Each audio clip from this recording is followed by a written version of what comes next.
Good morning friends, this is MD Wasim. Welcome to my channel Wasim academy. Friends, आज हम लोग इस वीडियो में देखेंगे WBMSc टेट सिलेबस, जो कि सब्जेक्ट कोड हैं 13। हिस्ट्री का सब्जेक्ट कोड है 13, और जिनका हिस्ट्री ऑनर्स है या पोस्ट ग्रेजुएट है हिस्ट्री में, वो इस सब्जेक्ट को फॉलो करते हुए, इस सिलेबस को फॉलो करते हुए अपकमिंग जो एग्ज़ाम होने वाले हैं वो एग्ज़ाम का प्रिपरेशंस कर सकते हैं। तो इसमें भी देख लेते हैं, एटलीस्ट 10 चैप्टर्स हैं। स्टार्टिंग में जो चैप्टर्स हैं, सबसे पहले features of Indus valley civilizations, okay, यानी जो 6 से लेकर जो सिलेबस में जो बुक्स है उसी बुक्स को फॉलो करते हुए यहाँ पे बस डिटेल्स पढ़ने होंगे। Features of Indus valley civilizations, decline of Indus civilizations, Vedic civilizations, Sodas, Mahajanapada, Buddhism and Jainism, rise and fall of the Maurya Empire, Ashoka Dhamma, Imperial Gupta, Palas and Senas of Bengal. Okay, chapter number 2, the establishment of the Delhi Sultanate.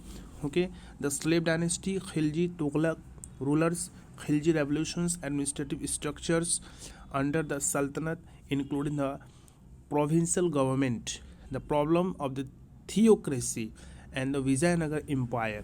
Chapter 3 में देख लेते हैं disintegrations of the Sultanate, Babur, importance of the invasions of India, Mughal Afghan contest and Sher Shah Suri, consolidations of the Mughal empire under the Akbar, territorial expansions under the Akbar, mansabdari system, religious policy।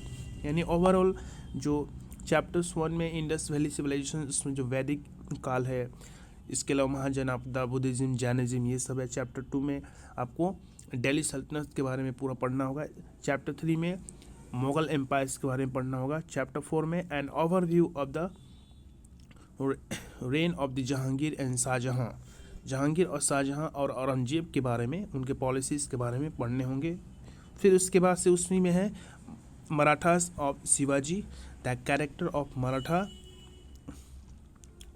Shaurya, Aurangzeb and the disintegrations of the Mughal empire, the growth regional power of the Bengal, Awadh, Hyderabad and crisis of the empire of early 18th century. यानी उस वक्त जो इलाकाई जो government थे, जैसे बंगाल का, अवध का यानी लखनऊ, इसके अलावा हैदराबाद, उसके बारे में पढ़ने होंगे।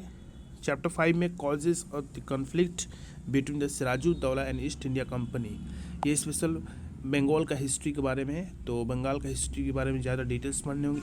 इसी पोर्शन से ज़्यादा क्वेश्चंस पूछे जाते हैं सिराजुद्दौला ईस्ट इंडिया कंपनी के बारे में। इसके अलावा Mir Qasim, private trade, English East India company के बारे में, overview the British expansions, the colonial economy, land revenue, settlements, drain of wealth, industrialisations, limited development of the modern industries.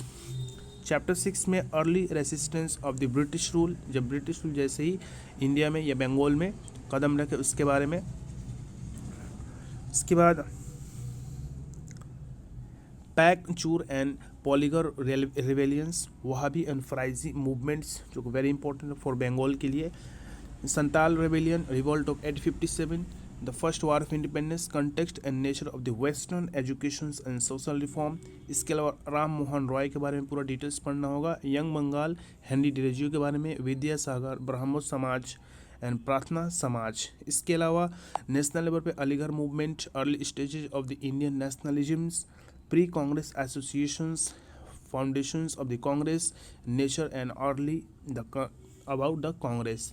इसके बाद the rise of the extremism, rise of the extremism in Indian policies. इसके अलावा anti partitions and swadeshi movement, separate electorate and the British divide and rule policy. इसके अलावा Gandhi and Indian national, non cooperation, civil disobedience, quit India movement and Muslim league. इसके अलावा the demand for the Pakistan, partitions and independence. Okay, ये overall पूरा INM पढ़ना होगा।